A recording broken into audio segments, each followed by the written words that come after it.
Sir database में protection कैसे बढ़ा सकते हैं? प्रोटेक्शन बढ़ाने के लिए हमारे पास कमांड्स होते हैं। सबसे पहले सुन लो, चीजों को समझ लो। हम लोग डेटाबेस में कोई भी प्रोटेक्शन देने के लिए हमारे पास क्या होना चाहिए?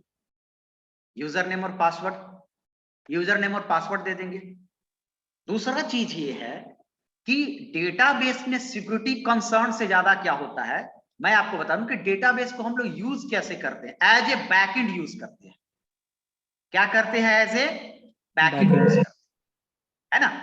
तो जैसे हम लोग यहाँ इसको हमने बनाया जावा के थ्रू और इसको बनाया हम लोग एसक्यूएल के थ्रू। जैसे एसक्यूएल हम लोग यूज करेंगे या ओरेकल यूज करेंगे, तो अब इसका अपना भी सिक्योरिटी होता है कि हम डेटाबेस से कोई मेरा फेच ना कर ले, लेकिन इसका पासवर्ड ब्रेक कर रहा है, यानी कि जावा में वो चीज डालना होगा पासवर्ड रोकने के लिए कि हम पासवर्ड को इसको कैसे कन्वर्ट करें। इसमें ज्यादा नहीं है, जो फ्रंट एंड लैंग्वेज होता है उसमें ज्यादा कॉन्सेप्ट होता है। यानी कि डेटाबेस कहता है कि हम बन जाएंगे, अब तुम कितना बेहतर यूज कर सकते हो, वो काम किसके लिए है? प्रोग्रामिंग लैंग्वेज के लिए है ना। क्योंकि इंटरफेस जो डिजाइन करेगा, आप तो देखते हैं कि इंटर यूजर नेम और पासवर्ड, वो तो डेटाबेस नहीं ना बनाएगा। डेटाबेस क्या करेगा कि यूजर और पासवर्ड जो डालेगा उसको स्टोर करेगा। तो सिक्योरिटी रीजन ज्यादातर जो फ्रंट एंड लैंग्वेज होता है उसका कंसर्न होता है। जो जावा यूज कर रहे हैं या पीएचपी यूज कर रहे हैं, उसको सोचना है कि हम कैसे सिक्योर करें कि मेरा डेटाबेस से गलत एंट्री ना हो, कोई दूसरे का एंट्री नहीं दिखे। लेकिन फिर भी हम चाहते हैं कि यहां से कोई ना करके मेरा कोई डेटाबेस कोई हैक कर ले यहां से, इसको इससे मतलब नहीं, कोई यूजर हमारा नहीं हैक कर रहा है, कोई हैकर हैक कर ले, तो मेरे पास उसके लिए कमांड है। अभी तो आप डेटाबेस बनाने नहीं सीखे हैं, तो डेटाबेस बनता कैसे है? तो सिक्योरिटी तो दूर की बात है, पहले हम लोग बनाते, घर बनाएंगे तब ना ताला चाबी की बात करेंगे, अभी तो एक ईंट भी नहीं जोड़े हैं, तो उसको हम लोग देखेंगे, कमांड है उसके लिए। क्या? Yes sir. चलिए, और क्वेश्चन है किसी को? रिकॉर्डिंग ऑन हो गया है। चलिए, तो हम आगे बढ़ें। तो मेरा समझ गए सारे लोग, हमने बोला कि ये थ्योरी का लास्ट है, उसके बाद प्रैक्टिकली सबको ध्यान से शुरू से समझकर पढ़ना है। एकदम आसान चीज है, आसान आपको पढ़ने में भी लगेगा, और जब प्रैक्टिकल खत्म हो जाएगा तो फिर से मैं जिनको छूटा हुआ है उसको थ्योरी मैं फिर से समझा दूंगा। जिनको छूटा हुआ है वो भी पढ़ लेंगे, और जिनको कुछ दिक्कत हुआ समझने में, नया चीज था, उनको भी समझ में आ जाएगा। इसके लिए टेंशन लेने की जरूरत नहीं है, ठीक है। सर प्रैक्टिकल कितना दिन चलेगा? ये तो मुझे भी नहीं मालूम रहता है, ये सब तुम लोग क्यों पूछते हो कि सर कितना दिन चलेगा? तब तक चलेगा जब तक खत्म ना हो जाए। क्या कहीं तुमको विदेश विदेश जाना है? नहीं सर। तो फिर ये सब क्वेश्चन क्यों पूछते हो? Unwanted question. सर प्रैक्टिकल कितना दिन चलेगा? हम लोग तब तक पढ़ेंगे जब तक कि सिलेबस के अनुसार हमारा खत्म नहीं हो जाएगा। सिलेबस से 20% ज्यादा ही। प्रैक्टिकली सर ऐसे ऑनलाइन होगा कि ऐसे मतलब कॉलेज में होगा? क्या चीज? प्रैक्टिकल जो करवाइएगा। क्या बिहार सरकार दे दिया है कि कॉलेज आना है? नहीं। तो फिर बिल्कुल क्यों नहीं पूछ सर। रहा है? प्रैक्टिकल अगर कल शुरू होगा तो कल, अगर सपोज आज नॉर्मलाइजेशन खत्म हो जाता है, कल प्रैक्टिकल मैं शुरू कर दूं, तो कल तुम कॉलेज आओगे? नहीं सर। तो ये कब बड़ा होगा? ये कब दिमाग विकसित होगा? अब पढ़ाई पर फोकस करो। तुम लोग कभी कभी बच्चा जैसा पूछने लगता है, पहला दूसरा क्लास जैसा। सर चलो, तो हम लोग लास्ट क्या पढ़े थे? तुम लोग के दिमाग में इतना नॉर्मलाइजेशन नॉर्मलाइजेशन पढ़ रहे थे, है ना। तो इसको देखेंगे, नॉर्मलाइजेशन क्या है। तो पिछले क्लास में मैंने आपको डिस्कस कर दिया था कि नॉर्मलाइजेशन क्या है, इसके बारे में आपको पूरी तरह बता चुका था कि नॉर्मलाइजेशन एक टेबल को नॉर्मलाइज करने का क्या है, प्रोसेस है। और नॉर्मलाइज करने का मतलब होता है कि उस टेबल पर अगर किसी भी तरह की इंसर्शन, अपडेशन या डिलीशन परफॉर्म करूं तो आसानी से हो जाए, कोई प्रॉब्लम क्रिएट ना करे। ठीक है, यही चीज पढ़े थे। और उस नॉर्मलाइजेशन प्रोसेस को करने के लिए हमारे पास डिफरेंट डिफरेंट नॉर्मल फॉर्म होते हैं, जिनको हम लोग ये first normal form, second normal form, third normal form and BCNF Boyce Codd normal form, जिसको कहते हैं 3.5 नॉर्मल फॉर्म। तो अब हम लोग को यहाँ पर पढ़ना है सारे नॉर्मल फॉर्म के बारे में कि पहला नॉर्मल फॉर्म क्या कहता है, दूसरा नॉर्मल फॉर्म क्या कहता है, तीसरा क्या करता है और BCNF क्या कहता है। इन चारों को पढ़ेंगे। इससे पहले फंक्शनल डिपेंडेंसी आपको क्लैरिटी होना चाहिए, की के बारे में आपको नॉलेज होना चाहिए। तो ये दोनों चीज मैंने बता दिया है, फंक्शनल डिपेंडेंसी भी और की भी। ठीक है, तो अब आते हैं हम लोग फर्स्ट नॉर्मल फॉर्म में। तो आइए, फर्स्ट नॉर्मल फॉर्म रूल क्या कहता है। अब आपको हम नोट्स बनाने का उतना टाइम नहीं है, तो अब आपको कॉपी में जो पिछली बार पढ़ाए थे उसके थ्रू मैं आपको बता दूंगा, और ये भी नोट्स शेयर कर देंगे। और इस नोट्स में आपको जो जरूरी का होगा वही उतारेंगे, बाकी पीछे आपको शेयर कर चुके हैं।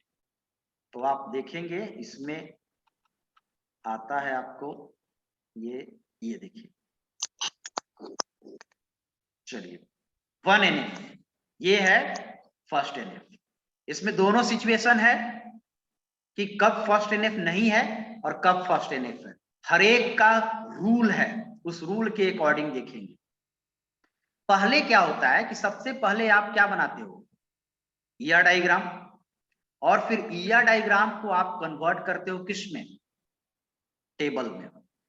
अब टेबल में जब आप कन्वर्ट करते हो तो हम लोग चेक करते हैं कि क्या वो टेबल नॉर्मलाइज्ड है कि नहीं। तो पहले हम लोग चेक करते हैं 1 NF, फिर 2 NF, सो ऑन, इस तरह जब तक कि नॉर्मलाइज ना हो जाए। तो 1 NF क्या कहता है वो अब हम पढ़ेंगे कि 1 NF क्या कहता है। 1 NF कहता है a table is in the first normal form, यानी 1 NF form if all cell have atomic value, यानी कि हर एक सेल के पास क्या है, एटॉमिक वैल्यू है। यही रट लेना है आपको हर एक नॉर्मल फॉर्म में। एटॉमिक मतलब क्या होता है कि हर एक सेल में सिंगल वैल्यू हो, यानी कोई ऐसा सेल ना हो जिसमें मल्टी वैल्यू हो, एक से ज्यादा वैल्यू हो। ये कहता है 1 नॉर्मल फॉर्म। अब उस तरह के सिचुएशन आपको क्रिएट करना पड़ेगा। जरूरी नहीं है कि हर टेबल में ऐसा सिचुएशन होगा ही। आप सिंगल टेबल बनाएंगे, एक कहेंगे कि आईडी ले लो, एक नेम ले लो, एक कोर्स ले लो, 3 स्टूडेंट का नेम लोगे, 3 स्टूडेंट का कोर्स ले लोगे, 3 स्टूडेंट का आईडी ले लोगे। इसमें क्या नॉर्मलाइजेशन करना है, इसमें सब ठीक है। लेकिन आपको जब कह रहा है कि कब ऐसा होगा सिचुएशन, तो वो सिचुएशन के अनुसार आपको टेबल को बनाना पड़ेगा। ठीक है ना, समझना पड़ेगा। तो ये देखिए, ये मैंने एक टेबल आपको सर्कमस्टांसेस क्रिएट किया है जो फर्स्ट NF रूल को वायलेट कर रहा है।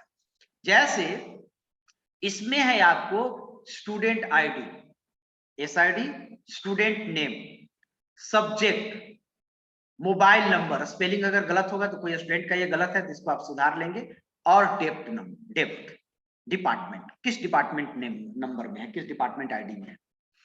अब हर एक स्टूडेंट, सपोज एक डेटाबेस है, चाहे वो कोचिंग सेंटर का है या कोई क्लास का है, एक मान लिए हम लोग। अब हर एक स्टूडेंट 2-2 सब्जेक्ट पढ़ता है। कितना सब्जेक्ट पढ़ता है, 2-2 सब्जेक्ट पढ़ता है। तो ऑब्वियसली हम लोग स्टूडेंट आईडी लिखेंगे, अंकित लिखेंगे, और सब्जेक्ट आईडी, सब्जेक्ट में हम लोग दोनों सब्जेक्ट लिखेंगे, C++ कॉमा जावा। S2 पढ़ता है, सूरज नाम है उसका, OS और DBMS, S3 DBMS and C, S4 Java and DB, S5 Anil जिनका नाम है नेटवर्किंग और OS पढ़ता है। यानी कि हर एक स्टूडेंट 2-2 पढ़ता है, तो सब्जेक्ट कॉलम में हम लोग 2 लिखेंगे। तो ये डेटाबेस आपने बनाया, but as per normalisation rule the table is not 1 NF, और आपको नॉर्मलाइज्ड करना होगा। तो 1 NF कहता है कि हर एक सेल में एटॉमिक वैल्यू होना चाहिए, ये कहता है। तो एटॉमिक वैल्यू आपको करना पड़ेगा। ठीक है, अब कैसे करेंगे आगे आप देखिए। पहले जब भी आपको नॉर्मलाइजेशन से क्वेश्चन आएगा, लगभग आता ही आता है एक आध क्वेश्चन। और आपको एक चीज और बता दे रहे हैं कि डेटाबेस सिर्फ आप ये जो जितना भी थ्योरी पढ़ाएं वो सिर्फ ये कंसर्न मत समझिए कि हमारा यूनिवर्सिटी में पूछेगा।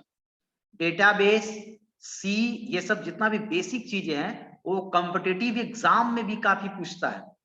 चाहे आप किसी कंपटीशन का एग्जाम ले लें जो आपको किससे रिलेटेड है, कंप्यूटर साइंस से रिलेटेड है, कॉम्पिटिटिव एग्जाम।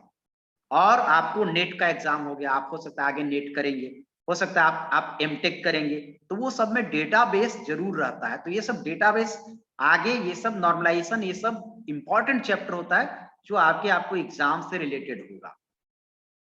तो आप जब एग्जाम में सपोज लिखना होगा, अगर आपको बनाना हो 1NF, तो पहले आप 1NF का डेफिनेशन लिखें, उसके बाद टेबल उस तरह के बनाएं, उस तरह के सिचुएशन वाला टेबल बनाएं। उसके बाद टेबल में क्या प्रॉब्लम है, उस प्रॉब्लम को भी आपको लिखना होगा कि क्यों नहीं 1NF है, तो उसको भी आपको लिखना होगा। जैसे लिखा हुआ है, above table is not in first normal form, as in subject column each cell has more than one value, क्योंकि सब्जेक्ट कॉलम में एक से ज्यादा वैल्यू है, तो ये 1NF को वायलेट कर रहा है ना। According to definition 1NF each cell should have single value, 1NF के अनुसार सिंगल वैल्यू होना चाहिए। तो अब इस टेबल को जो अननॉर्मलाइज्ड है, इसको 1NF के थ्रू नॉर्मलाइज कीजिए। आइए अब इसके बाद आप नॉर्मलाइज करो। तो ये बीच में आ गया फंक्शनल डिपेंडेंसी, तो इसको आपको नहीं सोचना है, इसको आप, ये फंक्शनल डिपेंडेंसी तो आपको पढ़ा दिए हैं, उसको आपको अननॉर्मलाइज्ड करना है। ठीक है, तो इस टेबल में नहीं किया हुआ है, यहां पर लगता है दूसरा टेबल दे दिया गया है, हम देखते हैं कि वही टेबल है, दूसरा टेबल है यहाँ पर। तो आप इस टेबल को अननॉर्मलाइज्ड करेंगे। तो मैं करता हूं, कैसे आपको नॉन नॉर्मलाइज करेंगे, यानी कि ये जो बताएं उसके बाद आपको टेबल बनाना है नॉर्मलाइज्ड वाला। कहां चला गया, इसको।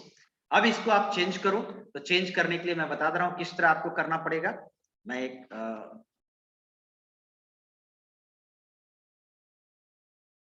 MS वर्ड ओपन कर देते हैं, और इसको लिखने के बाद, ये दोनों चीज को लिखने के बाद उसको चेंज करना होगा 1NF में। तो 1NF में कैसे आप चेंज करेंगे वो देखेंगे। सर स्क्रीन पे कीजिए ना, स्क्रीन पे मतलब वो जो लिख रहे हैं ऊपर तो स्क्रीन पर करने का मतलब क्या, फुल स्क्रीन। तो ये स्क्रीन पूरा शेयर करने स्क्रीन के तो लिए है बोल रहा है सर। क्या, मतलब ऐसे हम लिखे, ऐसे बनाए, इस तरह बना के कह रहे हो, इस तरह? नहीं सर, फुल स्क्रीन बता रहे हैं, जो अपना फोटो दिख रहा है ना आपका फुल स्क्रीन पे, हाँ, वो साइड में चला जाए और वो जो लिख रहे हैं वो फुल स्क्रीन पे आ जाए। क्या ये स्क्रीन नहीं दिख रहा है तुमको अच्छा से? नहीं सर। क्या अरे वो प्रॉब्लम है तुम्हारे स्क्रीन में? अरे ये खुद से कर सकता है सर, तुम करना पड़ेगा। क्लिक करो ना, वो जो साइड में क्लिक करो ना, घूम खुद करके हो आ रहा है, जाएगा। उस पे अच्छा करो। चलो, हो गया हो गया, उसको तब समझ लगेगा। गया, वो समझ गया। एक बार जूम देखो, तो जूम का देखने का थोड़ा वीडियो भी देख लो कि जूम को हम लोग कैसे देख सकते हैं। वो तुम्हारे एंड से प्रॉब्लम होगा, हमारा सब फुल स्क्रीन है। Okay sir, sorry. अच्छा,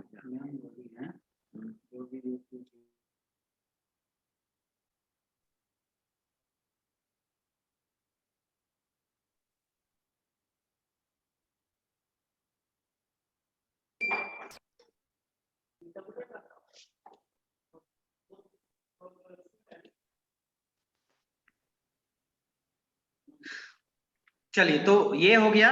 अब इसको हम लोग टेबल बनाते हैं। तो देखिए, टेबल में आपको क्या करना होगा कि यहां पर जब हम लोग बनाएंगे, तो सब्जेक्ट के अनुसार, अब देखिए सब्जेक्ट कितना है, 1 2 3 4 5 6 7 8 9 10, यानी 10 रो आपको लेना पड़ेगा, क्योंकि हर एक रो में एक वैल्यू होना चाहिए, 10 रो लेना पड़ेगा। तो देखिए हम लोग टेबल बनाते हैं, इंसर्ट टेबल, और 10 रो हम ले लेते हैं। आप जैसे भी बनाएंगे, ये वर्ड में हम बना देते हैं कि आसान पड़े हमको। यहां पर आप लोगे क्या है टेबल में, देख लीजिए, SID,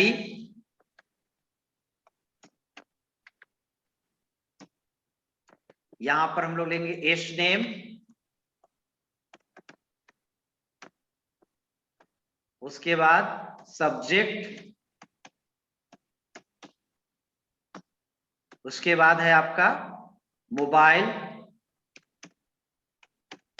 और एक कॉलम और लेना है आपको, ठीक है, और इस कॉलम में आप लेंगे डेप्थ। अब आपको S1 S2 S3 S4 S5 S1 S1 दो बार आएगा क्योंकि दो सब्जेक्ट है। S1 उसके बाद हर एक अब दो दो बार आ जाएगा, 2 3, एक कॉलम और लेंगे और यहां पर भी ये S1 हो गया। इसके बाद S2 S3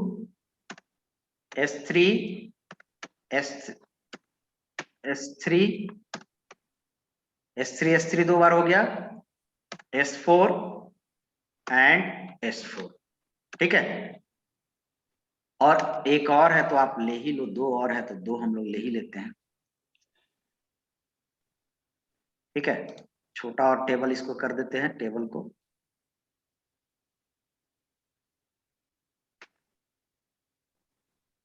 S5 S5।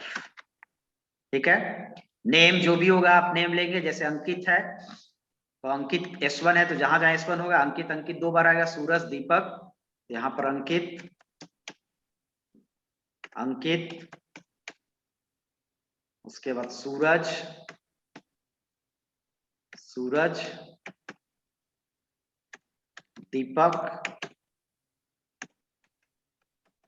दीपक और आपका रीता अनिल। तो रीता भी दो बार आएगा, आएगी रीता।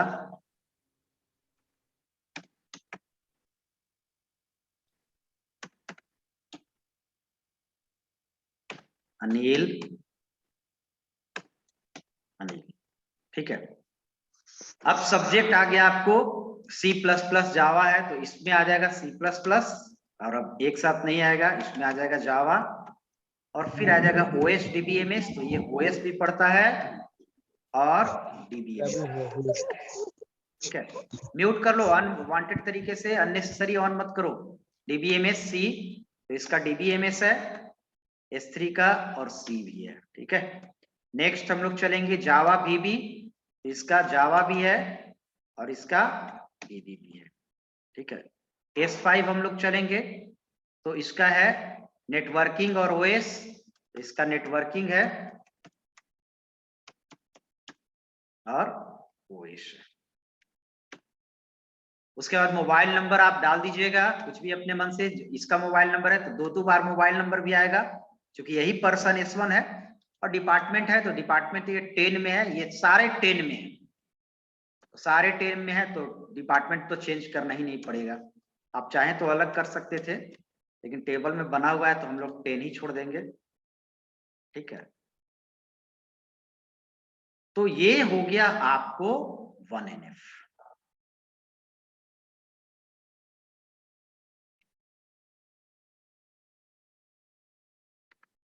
ठीक है, मोबाइल नंबर उस तरह मोबाइल नंबर हम लोग सबका डाल देंगे। इसका मोबाइल नंबर ये है तो ये दो बार आएगा, तो ये चीज आपको रहना पड़ेगा। अब ये 1NF में आ गया, समझ गए? किसी को प्रॉब्लम है? नहीं सर। चलिए सर अब- एग्जाम में जो लिखना होगा हाँ, वो ये वाला लिखेंगे कि वो कॉपी में वो दोनों लिखेंगे? दोनों दोनों लिखना होगा? यस, दोनों ओके लिखना सर। होगा। पहले वही तो बताएं, 1NF जब आपको आ जाएगा कि what is 1NF in normalisation, तो आपको 1NF का डिफिनीशन लिखिए और उसके बाद ये टेबल बनाइए, टेबल में लिखिए क्या प्रॉब्लम है। ये प्रॉब्लम है, ये 1NF में नहीं है, आप उसको चेंज कीजिए 1NF में और ऐसे बनाइए, तब आपको बनेगा। ओके समझ सर, गए? Thank you. Okay Deepak Kumar क्या इशू है? सर, ये तो छोटा टेबल था तो बन गया, अगर बड़ा टेबल रहा तो बड़ा फिर टेबल है तो बनाओ, बड़ा क्या बहुत 1 लाख होगा तो लेंदी बनाओ, चल जाएगा। बनाओ, बनाना तो पड़ेगा ही। और क्या उपाय है? 1NF कहता है तो और क्या उपाय है? इससे क्यों ओके सर। बनेंगे? बड़ा टेबल है तो बन जाएगा। ये तो 2 रूम का घर था तुरंत बन गया, अब हमको बिल्डिंग यस। बनाना है तो उसको साल भर समय लगेगा। लिखने में अगर 50 रिकॉर्ड रहता तो हमको 1.5 घंटा लगता, तो वो कौन प्रॉब्लम है? तो प्रॉब्लम नहीं हो तो आपको बनाना पड़ेगा। सर सिर्फ यही तरीका है सर, और क्या कोई? सर सिर्फ यही तरीका है, और कोई? 1NF क्या बोला? सर एक सेल में सिंगल वैल्यू होना चाहिए। तो कर दिए ही ना है। Okay sir. Yes sir. तो ये कंप्यूटर में नहीं करना है, ये ध्यान मत देना कि कंप्यूटर में प्रोग्राम इसके लिए इसके करना है। ये एक तरह से आपको रफ वर्क है ना, आप कॉपी पर करोगे ना तब ना आप एक्चुअल फिर डेटाबेस बनाओगे। तो डेटाबेस में ये क्यों सोचना है कि सर इतना छोटा था तो हो गया, बड़ा था तो बड़ा टाइम लगेगा आपको। अब देखो बाय द वे, अगर कह रहे हो कि 1 करोड़ आदमी का डिटेल्स होगा जो पेंशन लेता होगा, तो क्योंकि 1 करोड़ कैसे होगा, तो उसके लिए 50 गो आदमी वर्कर काम करते होंगे जो रोज एंट्री कर रहा है, तो वो तो करना पड़ेगा ना एंट्री क्या। तो ये हो गया आपको 1NF में। अब 1NF में भी हो गया, अब तो 1NF का रूल हो गया, लेकिन एक इसमें प्रॉब्लम हुआ कि इसमें प्राइमरी की किसको बनाएंगे।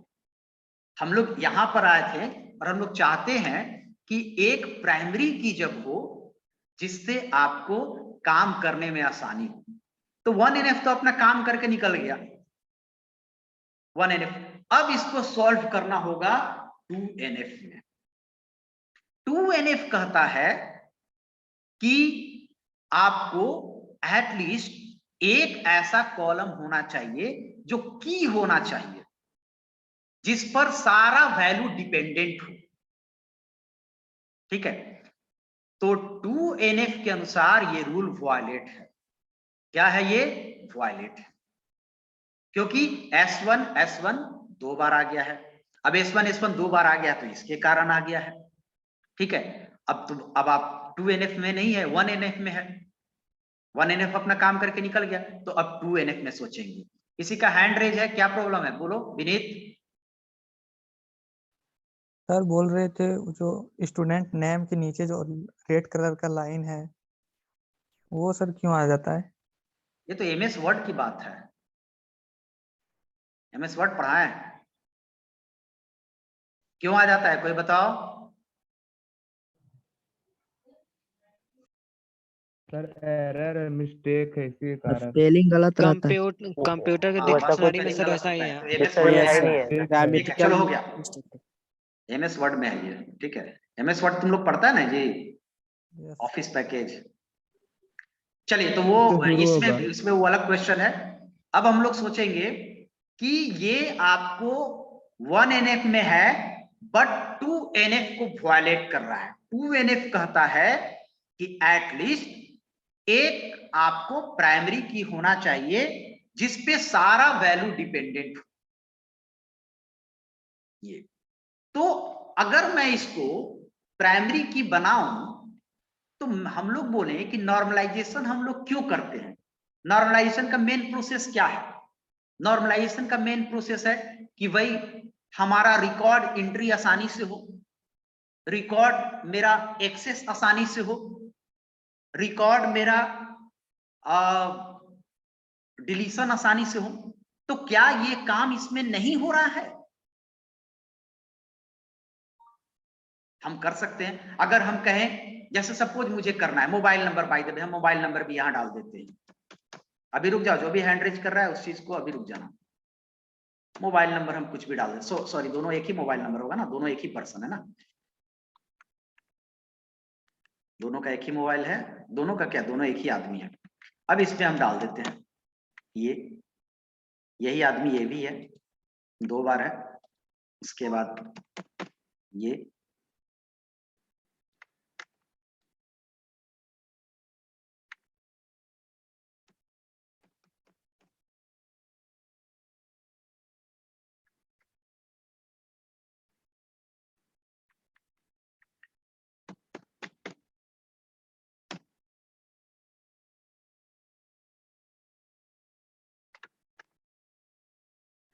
हाँ, तो अब है, अब क्या इंसर्शन इसमें नहीं होगा, अपडेशन नहीं होगा।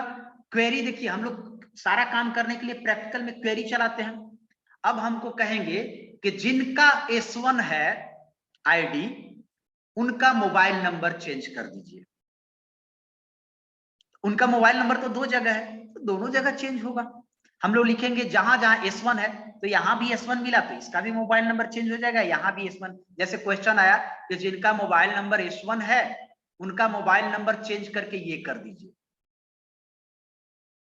ये तो यहां भी S1 है, यहां भी S1 है, चेंज हो ही गया, कोई प्रॉब्लम नहीं आ रहा है। हम लोग कहेंगे जहां पर भी जिनका भी S1 है उनका डिपार्टमेंट चेंज कर दीजिए, 20 कर दीजिए, तो यहाँ भी 10, यहाँ भी 20 हो जाएगा। S1 जहां मिलेगा वहां कर देगा, यहाँ मिलेगा S1 तो यहाँ कर देगा, तो हो तो जा रहा है। जिनका ID S1 है उनको डिलीट कर दीजिए। तो क्वेरी S1 लिखेंगे तो जहां जहां S1 मिलेगा, है ना, यहां S1 मिला, यहां S1 मिला, दोनों को डिलीट कर दिया।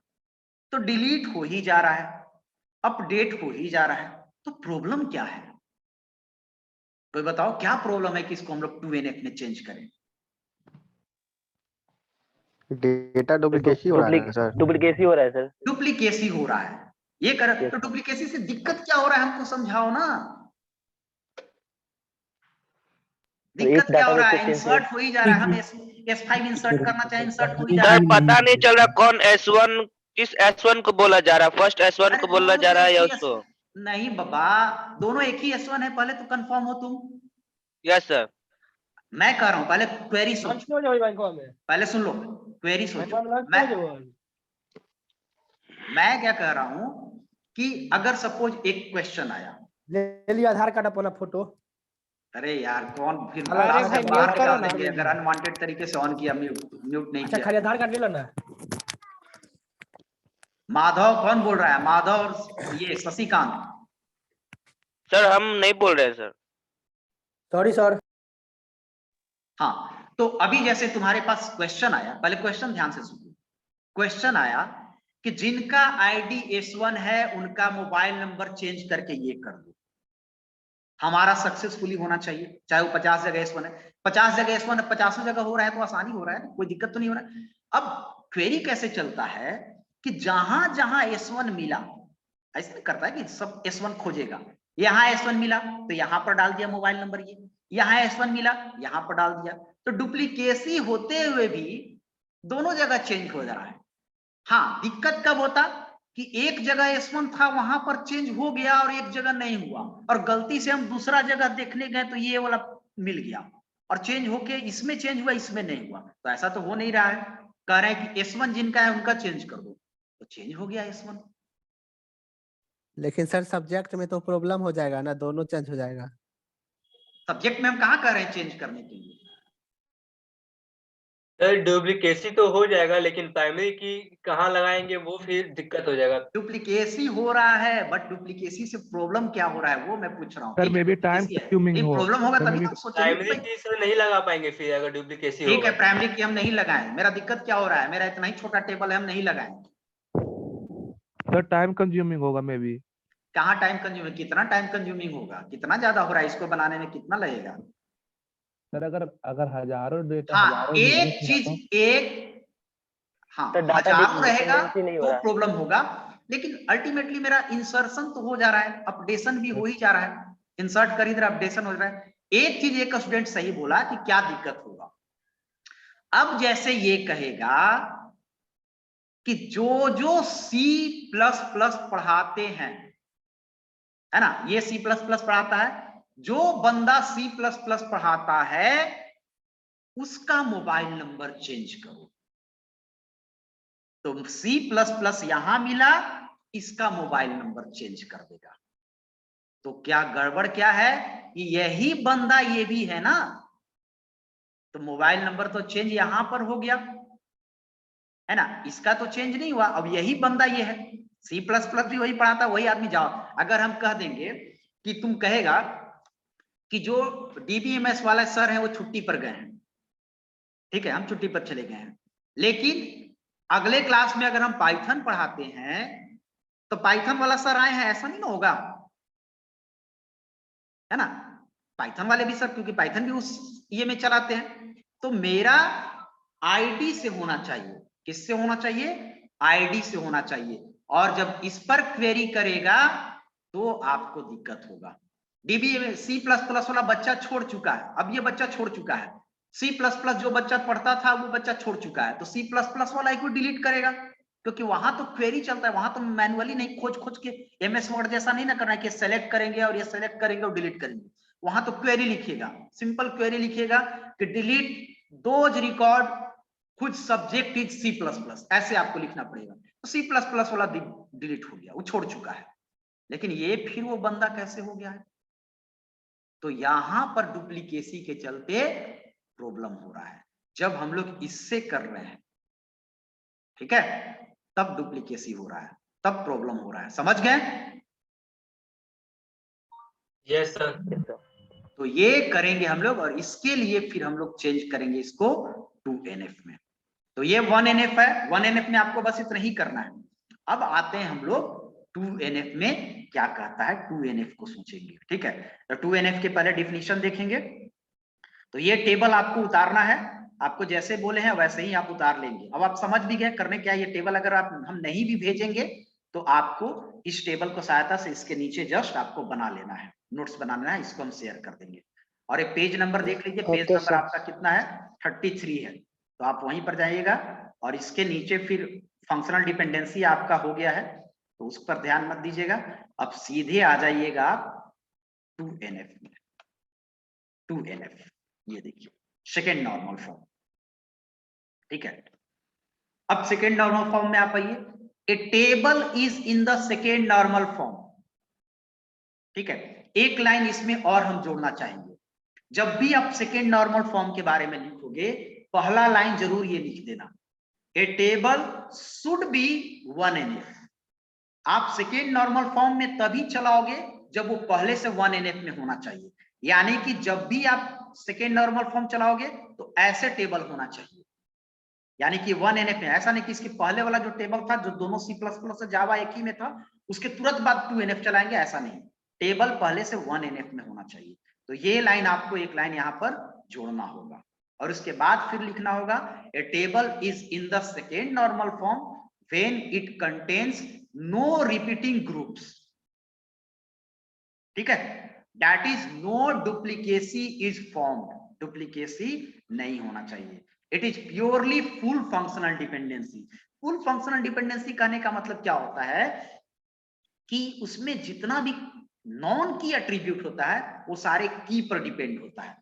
तो की पर डिपेंड होगा तो की रहेगा तभी ना डिपेंड होगा। तो इस सिचुएशन में तो की रह ही नहीं रहा है, कोई की लायक है ही नहीं। तो की की बात हम करेंगे कि यानी कि एक कॉलम एज ए की आपको बनाना पड़ेगा। अब क्या रास्ता है, तो देखिए नॉर्मलाइजेशन का एक और चीज होता है कि नॉर्मलाइजेशन में बेसिकली नॉर्मलाइज करने में हम लोग टेबल को डिकम्पोज करते हैं। टेबल को क्या करते हैं, डिकम्पोज करते हैं। और हमारे पास रास्ता नहीं होता है कि टेबल को दो भाग में तोड़ो, उसके अलावा कोई रास्ता ही नहीं है हम लोग के पास दो भाग में तोड़ने के अलावा, क्योंकि ऐसे हम लोग कर नहीं सकते। इसमें हमको क्या रूल फिट करेंगे, एक एक कर नहीं सकते हैं। दो सब्जेक्ट पढ़ता है और दोनों को एक में रख नहीं सकते हैं, एटॉमिक रहना चाहिए। तो हमारे पास कोई चारा नहीं होता कि उस टेबल को तोड़े, बस तोड़ना ही एक चारा है। तो नॉर्मलाइजेशन का मतलब एक और समझिए कि टेबल को हम लोग डिकम्पोज करते हैं अच्छे तरीके से नॉर्मलाइज करने के लिए। तो आइए हम लोग सिचुएशन यहां पर देखते हैं। वही टेबल है, उसी टेबल को बनाया गया है। अब इस टेबल से समझिए